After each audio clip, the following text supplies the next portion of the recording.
much, sir, for the introduction. We have Navneet R from the Karnataka State Council of Science and Technology. He is in project associate on rainwater harvesting cell in KSCST. He has an experience of 18 years in rainwater harvesting projects. Over to you, sir. Good morning, everybody. So I'm Navneet, working on rainwater harvesting cell. I'm from Karnataka State Council for Science and Technology. So we are located inside Indian Institute of Science campus. I'll just tell about our background about our organization. Our organization was started in such a way that, before that presentation, I'll start the introduction. So our organization was started in such a way that one of the director of the then Indian Institute of Science, Professor 𝗕𝗃 thought that most of the innovations used to stay in the labs or it used to stay in the papers. So it wasn't reaching the common people. So he needed some organization or some means to push it to address the issues in the social, for the social cause. So with respect to that, he thought that such organization was required. So that's how Karnataka State Council for Science and Technology came in. So the main objective is to take the innovations or any research that has happened to the common people so that we can, as a society, we can have a better living and address many issues. So with respect to that, it started in such a way that many of you have heard in Karnataka, 𝗕𝗃𝗏𝗃 was the one such intervention that started. As you know, most of the people in rural area, they used to use firewood for cooking. So most of the firewood, when it was combustion used to happen, combustion was not happening properly. Lot of soot or smoke used to come, and that used to harm people, and wastage of food also. With respect to that, 𝗕𝗃𝗏𝗃 came in and designed in such a way that the combustion used to happen in a properly with a proper chimney, and the people used to suffer less from this combustion related issues. So like that, we designed such 𝗕𝗃𝗏𝗃s and made sure that many of the villages install such 𝗕𝗃𝗏𝗃s like that. So after that, solar water heaters came in. Many people used to have geysers, electric geysers. They used to have a lot of electricity. So like Karnataka State Council took in such water heaters to the roadside and it was installed in a vehicle and take it to the each and every household and make sure that it stays there from morning till evening, and confirm that okay, we can really get hot water from the solar water heaters and with less cost effective. And we took it to certain extent that we see one of the advertisers for RCB, MV Solars, they were trained by Karnataka State Council for Science and Technology. So such many, now Bangalore is having many such solar manufacturers, just because not only KSCST, many such people, such innovations happened. We trained people, and as you can see, we don't need any government push to install solar water heaters. So then came the issues of water, because then in 2005 it was installed rainwater harvesting cell. So then BWSSB was the only supplying water to the Bangalore. We used to get water, we still get water from 90 kilometers far and 1 kilometers high, and we pay around 1.5 to 2 crores per day as water charges. So that was the state. And when we started searching what is the best solution that we can address to water conservation, then we thought of rainwater harvesting. There are two reasons why we thought of rainwater harvesting for Bangalore is because there is water scarcity. The other one is there is ample rainfall in Bangalore. Bangalore receives good rainfall when compared to the neighboring districts. So earlier, people used to get water from either rivers or wells in their villages. Urbanization happened. Then tapped water supply started. And then once the tapped water supply started, there were a lot of disruptions because there is requirement is too much and availability of water is very less. And that is why we have thought of coming up with rainwater harvesting cells. So rainwater harvesting cell has come up a very long way. First, for 5 to 10 years, we started, creating awareness how to do rainwater harvesting, because rainwater harvesting is a sustainable and eco-friendly way of conserving water. And as long as you have a property, once it is installed, you are going to get water. 1 year it may rain less, 1 year it may rain more. So ample amount of water, that is sure shot that you can't any borewell digging or any other sources, tankers may say that I'm going to give supply for a very long time. So whereas rainwater harvesting is the one solution that you are going to get water as long as you have a building or a catchment area.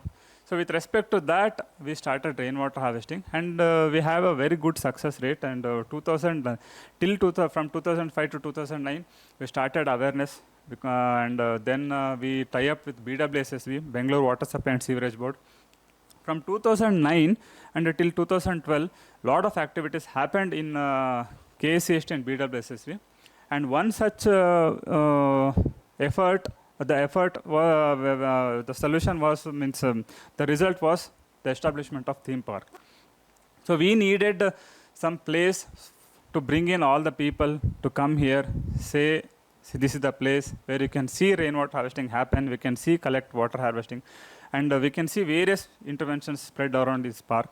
And we made a law, rainwater harvesting, compulsorily they have to do rainwater harvesting. That law came into effect in 2009. From 2009 till 2016, we only started issuing notices to individual residences. From 2016, the then chairman thought that we have given enough time for the residents. Let us start penalizing them, not to take or not to engulf money, but to take it to the next level, so that we had to bring in more awareness and pinch more people. So that's how that thing. As of now, around 8.5 lakh registered houses are there, individual residents. Out of that, around 2.5 lakh residences have already run rainwater harvesting. So when we started rainwater harvesting compulsory measures, we thought of visiting the neighboring state of Tamil Nadu, Chennai, where rainwater harvesting was already compulsory there. So there they have made only provision for only groundwater recharging. So we thought that it's a coastal area. During rainy season, the water table is already high. So there was no point in allowing more water to percolate during rainy season. So the law was changed. Make sure that the first preference for harvesting rainwater harvesting is to store and reuse. Let all the residents give priority to store and reuse. So at least when there is rain, they will be able to store rainwater harvesting. And during rainy season, they can store the water, and they can, give less burden on the conventional sources like borewell or BWSSB supplied water. And maybe depending upon the usage, 20 to 30% or 40% of the water consumption could be met by rainwater harvesting. So we have established the theme park. We have trained people in Bangalore. Around 3,000 people have been trained. So when we started rainwater harvesting project compulsorily, residents asked that, okay, we are interested to do rainwater harvesting. Who are the people who are going to help us in implementing that? So with respect to that, plumbers, engineers, all the people who come from all these backgrounds, plumbing, engineers, contractors, architects, everybody, we started identifying them and we started training them. And we have all those people's list in our website and as well as BWSSB.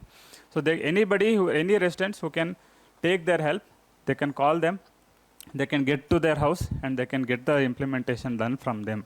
Or else they can come straight away to two help desks. One is at theme park in Jayanagar. The other one is at KSCST in 𝗖𝗄𝗕 campus in Malleshwaram. They can simply walk in, they can bring in their status of their house, check what is the thing, and we are going to say that approximate cost of these things. So this is for our normal residents. Apart from this, we also take up consultancy projects for bigger apartments, bigger buildings, bigger government buildings. Recently, we have done rainwater harvesting for KSDL, Karnataka Soaps and Detergents, one of the buildings in KSDL administration building, Aranya Bhavan, ICMR. So many. I will show few of the interventions in our presentations. So with respect to this, we have been associated with Bangalore Apartments Federation from past 2.5 to 3 years. We have done some of the awareness programs. and some of the apartments have also implemented rainwater harvesting. Some of them may also present their case studies about how the rainwater harvesting is been effective in their apartment and how the water solution has been improved after implementing rainwater harvesting. So I'll just go through the slides. As Mr. Arun told, it is not a class, it's just an experience sharing thing. So what all we have gone through, you can just go through the slides, and if you have any doubts, after that I'm going to break for this thing. So rainwater harvesting, as you know, there are 4 stages in rainwater harvesting.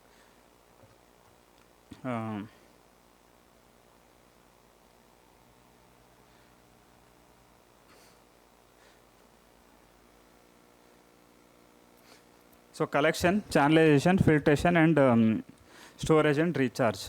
So first thing is that we need some collection area wherein whenever it gets rain, so we need some catchment area so that water will come here and store it, and then we are going to divert it.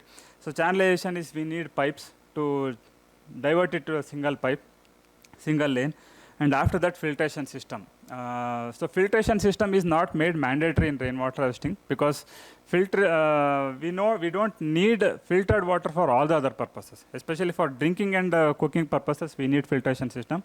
So that's why we have not made mandatory about filtration system. But the guideline says that rainwater harvesting cannot be used directly for cooking and drinking purposes. Further filtration system is required.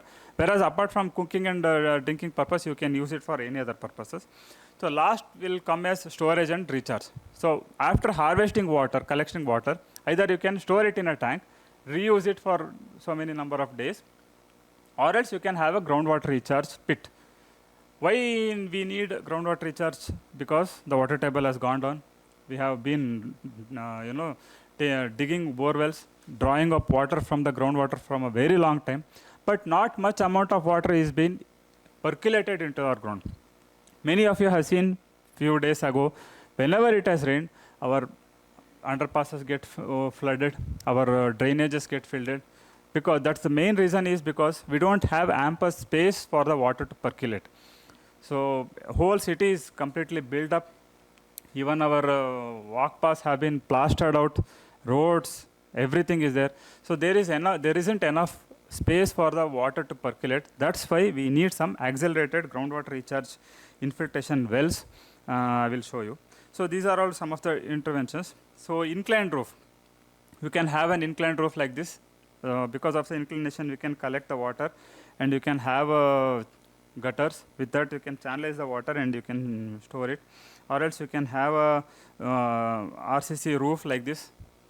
Take rainwater pipes, and from that you can collect the water if it is RCC roof. I will not go detail about the calculation part because many of you have known. So when you go to the calculation part, we need to do 2 things. One is the area of the apartment or the buildings in terms of square meters, and then ample amount of rainfall of that particular area in terms of millimeters. So that will give you annually how much amount of water that you are going to get in terms of liters. So for an inclined roof, we can have a calculation like this. So this is the calculations. So area for a small house, like if the area is 100 square meters, if the rainfall is 1000 millimeters, if you multiply both, you are going to get annual rainfall collected from that house. For a house of 100 square meter with annual rainfall of 1000 millimeters, you are going to get 1 lakh liter of water per year for that particular house. This is a simple calculation. With respect to the area, with respect to the rainfall, the numbers will change. So you can ask that for a normal house, if in a 30-40 house, if a normal people, 4 people for a family stays, they may require around 1.5 to 1.6 lakh liters. So if they get around 70 to 80,000 liters, 50% of the water could be met with rainwater harvesting. So this is a simple calculation. What the rule says. So BWSSB has set a rules for harvesting rainwater. So what rule says that? Suppose it is a 60-40 house. So assume that this is the only major rule that BWSSB states. 60-40 is the site, and in this 60-40 site you have a built-up area for around 1,800 square feet. So 1,800 square feet is the built-up area. Each square meter, yeah. Okay. So Mr. Arun will be able to, with him will be share the presentations. You can take the presentations. So in 2,400 square feet, 60 feet area, 60-40 site, if a house is built in 1,800 square feet, the rest all is open area. So 1,800 per square feet of your area, it is 6 liters. That is the calculation for a minimum storage tank that is required. So open paved area is 600 square feet. So per square feet is 3 liters. So cumulatively it will be around 12,600 liters. So this should be the minimum storage capacity that a residence has to have if he has to comply with guidelines of BWSSB, Bangalore Water Supply and Sewerage Board. Whereas these rules will change for apartments. So apartments, the calculation is similar, but since the area is more than 1,000 square meters, they cannot go for a recharge pit for this. Then they must have a groundwater storage tank. Whereas a residence, if he can build a tank for 12,600 liters capacity of tank, and he can say that I have a 12,600 liter tank, I comply with the BWSSB guidelines. Or else he can have 1.22 cubic meters of volume of recharge pit, and he can say equivalent amount of volume of recharge pit I have in my house, then the comply with the BWSSB will also be supplied. Whereas the same will not be applicable because the area will be very huge for apartments. They can't say that I have equivalent volume of recharge pit and I have rainwater harvesting. They must have a storage capacity. That's why I request that many of the apartments, whenever, maybe you may agree that during the implementation, they would have provided the tank very less capacity of tanks. The major hurdle that I have visited from past 18 years is that they don't have infrastructure to store huge amount of water tanks in their apartments. And when we do the study and when we give the detailed project report, the project cost will immediately shoots up just because they don't have a storage capacity. The major cost comes in rainwater harvesting is the storage capacity. 70 to 80% of the cost goes up with storage capacity. So that's why many apartments will find it difficult. I don't say that they don't come up, but they have their own problems. They find it difficult to convince their members to mobilize so much huge amount of water, money to bring in for the implementation purpose. So that's how the fact is. So these are the calculations I have told you. So this is the rule says that as per the rule, Bangalore Water Supply and Sewerage Board has been in rule from 2009. And from 2009, the rule has been revised many times. As I told you, now it is 6 liters per square feet. Earlier it was 2 liters per square feet. So they have done modifications regarding this. And these, So these guidelines is available in BWSSB and even in KSCST website as well. So it is, anybody can take in images or details from the website. So as I told you, rainwater harvesting is a simple task. Have a channelization from the rooftop, pass it through the filtration system, store it in a tank, and then you can reuse it. There are various filtration systems available in the market. All the filtration systems are only meant to filter physical impurities. They don't make the water potability. So anybody who comes and says that this is a very pure water, and after getting this, installing this filter, you can use it for drinking, please don't believe that. So the main rule, the logical end of how to go about using the water for potability is after installing the rainwater harvesting, let it go and store in the tank, and then you can get it tested biologically and chemically. So rainwater is pure water. Is rainwater dirty water? Dirty water? Clean water. So the rainwater is relatively clean water. Once it comes in contact with the roof is prone to anything. It's open to our atmosphere. Any bird droppings, any carbon particles emitted from the vehicles could have accumulated on that. So once it mixes with this, the water gets contaminated. So you can just get it tested randomly.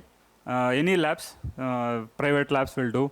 Mines and Geology in a race course road does the water testing, chemical biological analysis. You can get it tested. They will give the parameters. With respect to the parameters, you can have a filtration system which could also make the water potability.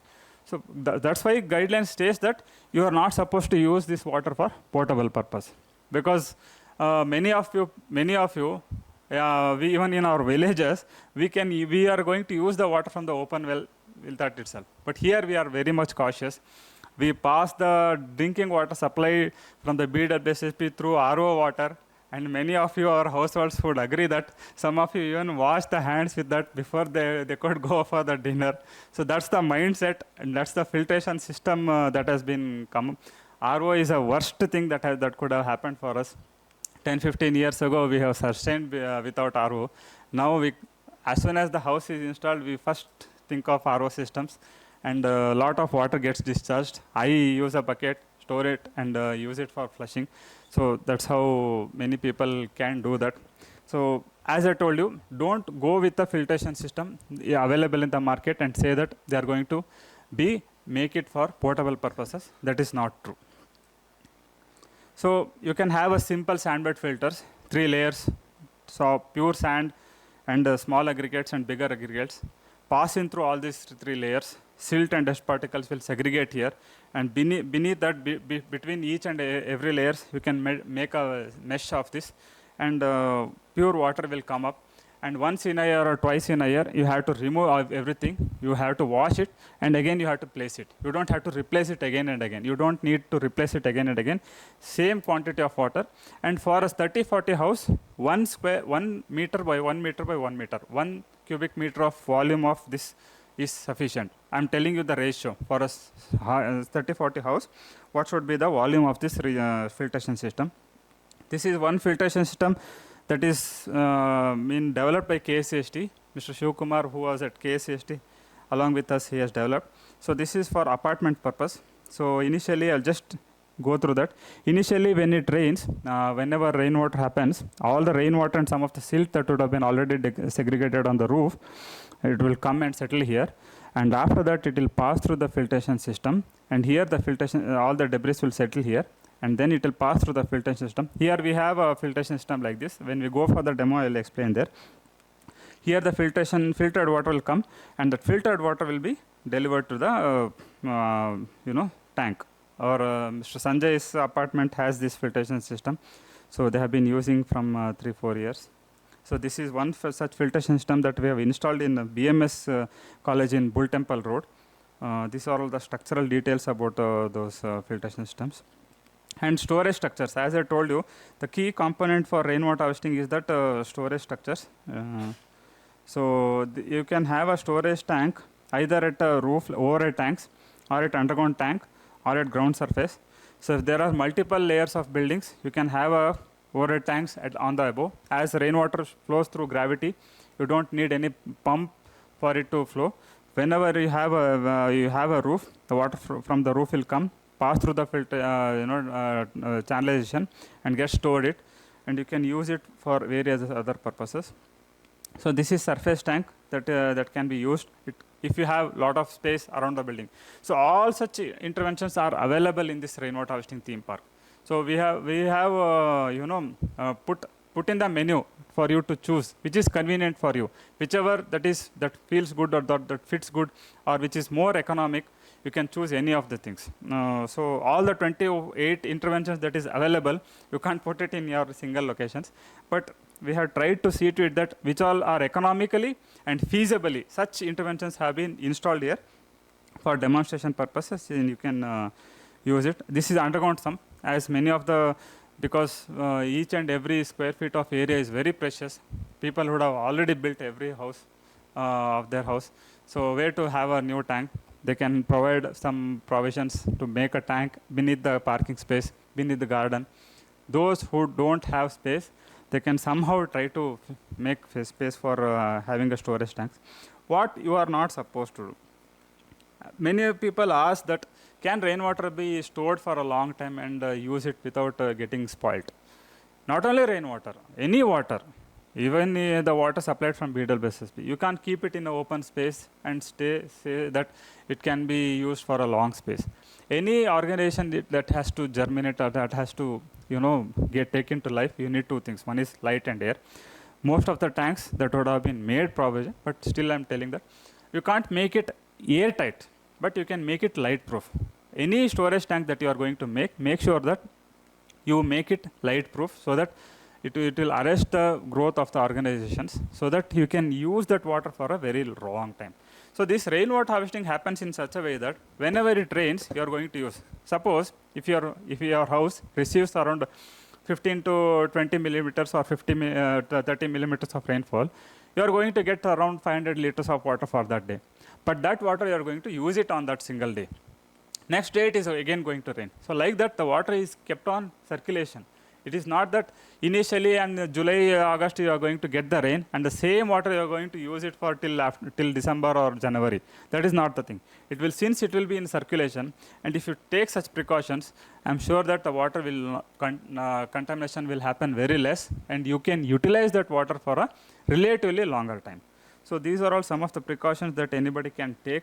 And as I told you, some of the measures that KSCST has suggested to BBMP and many civic bodies, because small things does matters.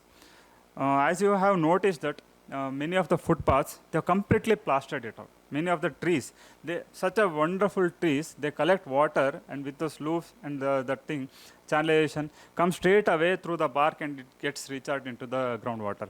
That has completely dismantled it. And then chairman, Sri BBMP commissioner, Sri 𝗕𝗲𝗄𝗏 was the commissioner.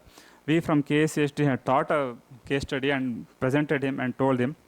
They validly agreed it, and they have vacated such things, many of the trees, so that it will help in recharging the groundwater. So such open paved pavers, instead of having a plastered thing, we can have such paved perforated pavers. So these helps in two ways. In theme park, we have made sure that if you have walked through the theme park, maybe you would have observed that all such walk paths are having such perforated pavers. One is it will reduce 50% of less material. The other important thing is that it will help the water to percolate into the ground. So our groundwater recharge will happen with such pavers. So such things, such measures. This is the theme park image that we have given. And we have surveyed around 700 parks in Bangalore for groundwater recharge. As you know, many of the parks, BBMP parks, they don't have supply from BWSSB. Either they would have had a borewell in-house in their park, and they would pump the water, and they are maintaining the park. So there is so such parks required rainwater harvesting. What we thought of, we surveyed such parks, and such recharge pits were designed. And on a pilot basis, we have installed rainwater harvesting in recharge pits in 𝗕𝗏𝗏𝗫, a veterinary college area. So what we can do is, anyone who intends to grow for groundwater recharge, have such things, go for the excavation. 3 feet dia is a minimum diameter, and 10 feet is a depth. So you can have an excavation, place a cement rings one above the other, and make it. And between this gap, you can have a boulders, and have a safety mesh, so that since it's in a public places, nobody could fall.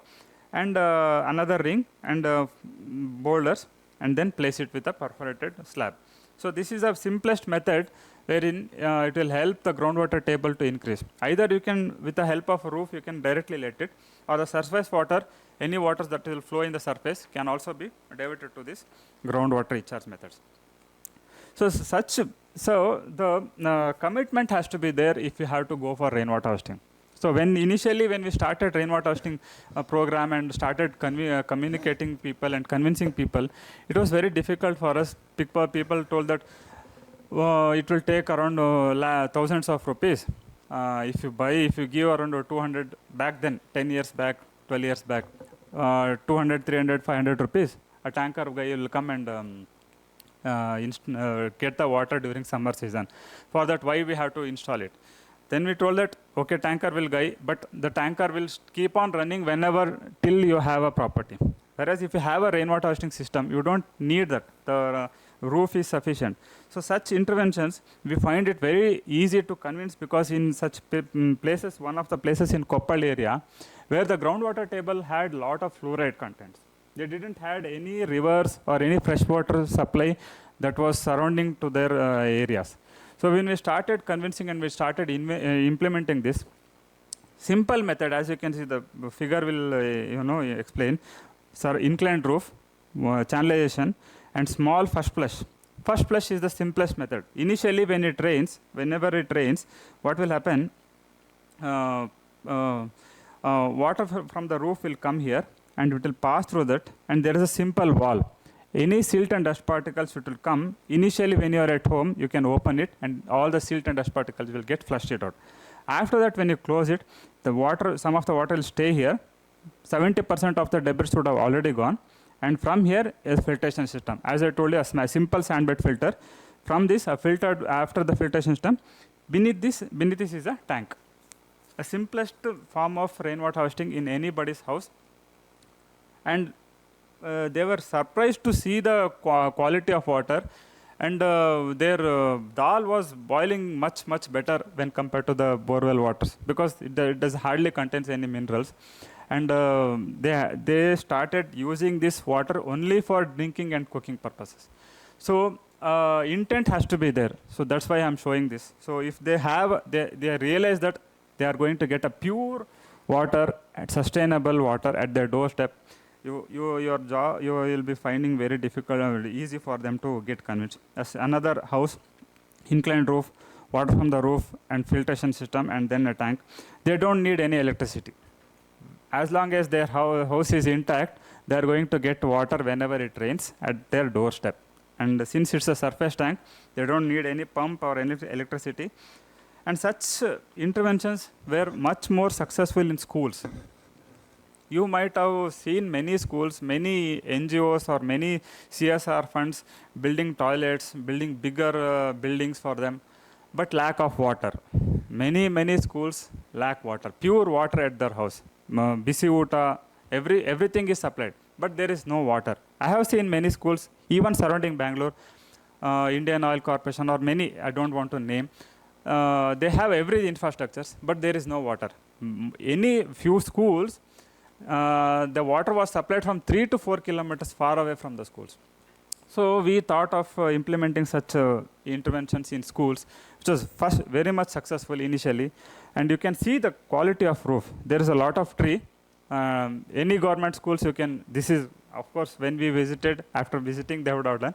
In a normal way, it wouldn't be the conditions, because they realize that the pure water at their school can do. Nobody else is going to supply pure water on a daily basis. If they keep their roof clean, they are going to get pure water. And that, with respect to that water, the children are going to be very happy, and hygienic way, they are going to get water at their schools. So such very good examples are available in elsewhere.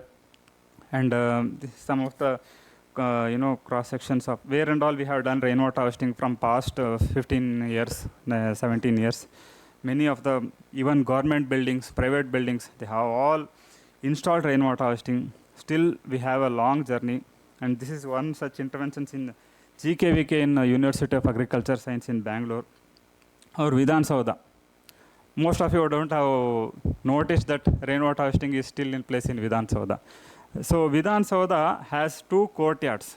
When then Chief Minister 𝗕𝗃𝗄𝗵 𝗕𝗏𝗍 built that, from the outside you can't see any single rainwater pipes.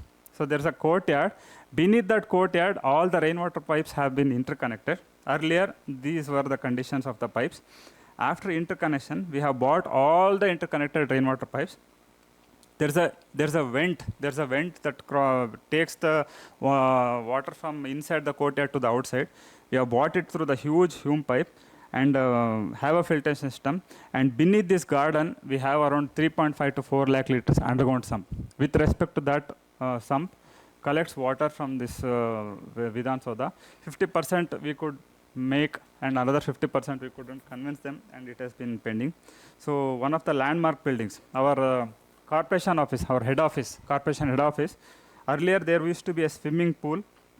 That swimming pool has been converted to a underground sump. And 7 lakh liters of underground sump has been converted, and all the rainwater pipes have been interconnected. And beneath this garden, there is a tank, and even BBMP head office is also conserving water. And so Union Bank of India in Banerghatta Road, we have done rainwater harvesting. There was a huge open pond, and all the water from the channels used to have been diverted, and some of the guest houses, main buildings, and there was such 3 open wells. We have rejuvenated them, and they are yielding lot of water now also. So Union Bank of India have done rainwater harvesting. And ICMR in 𝗵𝗃 near airport, Indian Council for Medical Research. So they have also done rainwater harvesting, recharge pit, open wells, storage tank. All those interventions have been made. Our as I told you, administration office in Karnataka Soaps and Detergents Limited, 1 lakh liter storage capacity has been made. And in a phased way, they are going to implement it. So first part was administrative building. There also we have done GLRs, ground level reservoirs of BWSSB. They are available almost all in the Bangalore. So they are meant for collection of rainwater. And for the GLRs, ground level reservoirs, we have done rainwater harvesting. Few places we have made a storage tank, and few places we have had a groundwater recharge for them. So ground level reserves. Aranya Bhavan in Malleshwaram. Nobody can notice in such a way that we have planned 50,000 liter capacity of tank is beneath this walk path. So in Aranya Bhavan, High Court of India, Karnataka, 50,000 liter capacity on the courtyard. It's a very old building, and near the Kabban Park there is a storage tank. We have been able to do that. So many such interventions. I can just go through this rainwater harvesting. And as I told you, theme park. So theme park was one such interventions. Last I will just few slides. It is close to 1 acre plot, and it is having 28 kinds of interventions. Most of the area is open. All the rainwater that falls here, it will stay here only. And all the buildings that collect water are having storage tanks. And it has been successful in bringing lot of students from schools, from colleges to bring in awareness program. And many of the students, as per the national education policy, they have made mandatory that they should have a case study on rainwater harvesting. And this park has made a very good role in bringing awareness program about rainwater harvesting. So nowhere in the country such parks existed until this rainwater harvesting theme park in Bangalore, our state, Karnataka. After that, such parks existed in Nagpur, Kanpur, Allahabad, and many other places. They have Hyderabad. So they came here, we visualized and saw that such parks has existed. So this park is such a unique park. We are proud to have in Bangalore, and has made lot of awareness programs, and we created impact among residents. So these are some of the strategic parts. 50% of the water can be received from Kaveri, 20% of the water from rainwater harvesting, another 20% from groundwater recharge and recycled well. So this is how we can go closer to sustainability for water storage in water collection in Bangalore. So as I told you, in parks where we have done rainwater harvesting, from the walk paths we have bought rainwater, have a infiltration gallery, and from that silt and dust particles will segregate here, and from that you can allow it to percolate into the ground. So surface water we can't store it. It has lot of debris and silt particles that is suitable for allowing it to percolate into the ground.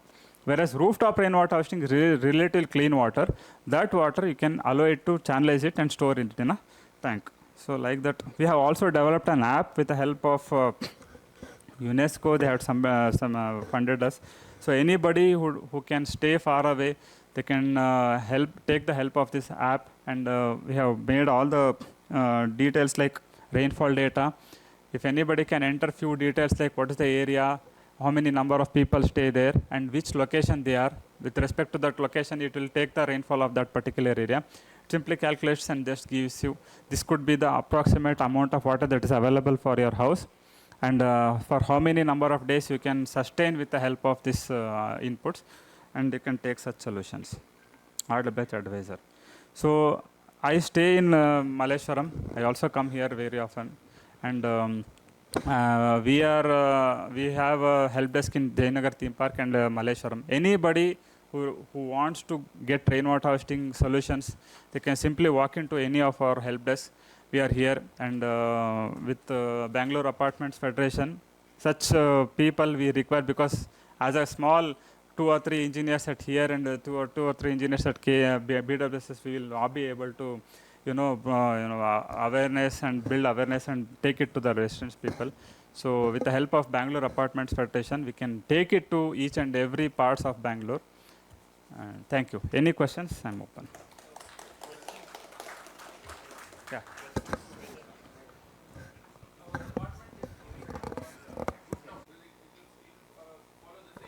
Yeah. So are there anything special we have to tell them to do? nothing. Nothing. See, if you have to collect rainwater, one thing is that, see, what all the collection that happens, it will happen at the rooftop. So what you are not supposed to do is, you should not put any scrap materials or waste materials into that. Or some of the people would do rooftop gardening. That take care. Rooftop gardening will not hamper. But if they use pesticides, then that is going to contaminate the water. So all such precautions that they have to take care. Okay. So Number 2, sir. I forgot. Yeah.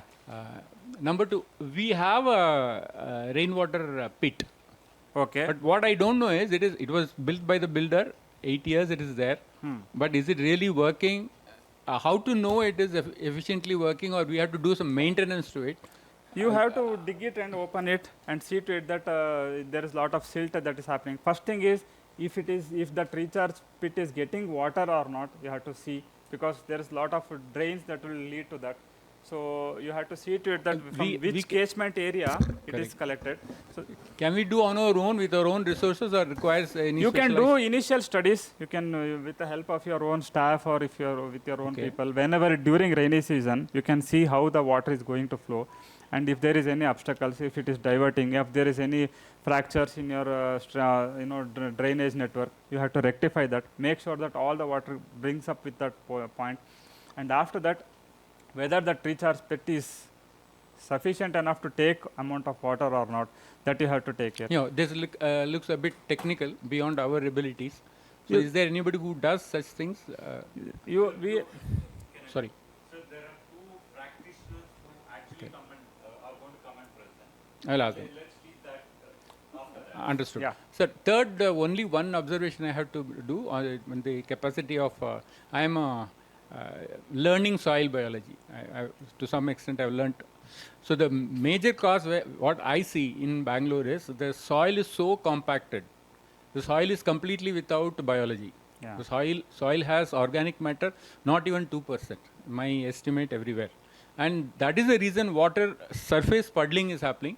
The whatever water falls in my own society around us, the water falls on the ground, it doesn't even go to not even few centimeters.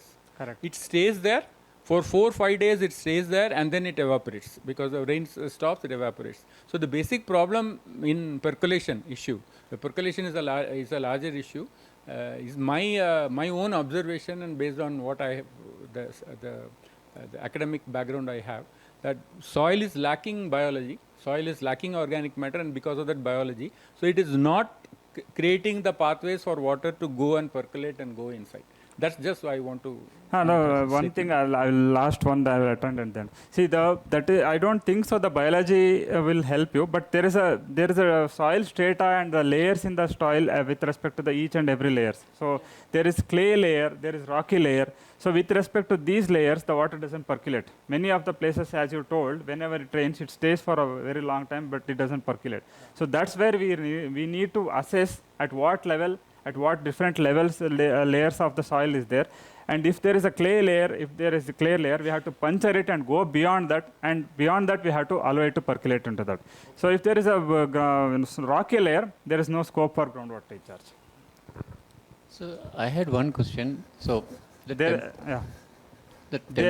are requesting that the question answer session be at the last. Some of the questions may get answered in the next session. okay. So if you can reserve, So other available. Yeah, I will be available. So other, gentleman is waiting for him to. So we'll just reserve your questions. So we'll talk later. Thank you. Thank you, Navneet, for your wonderful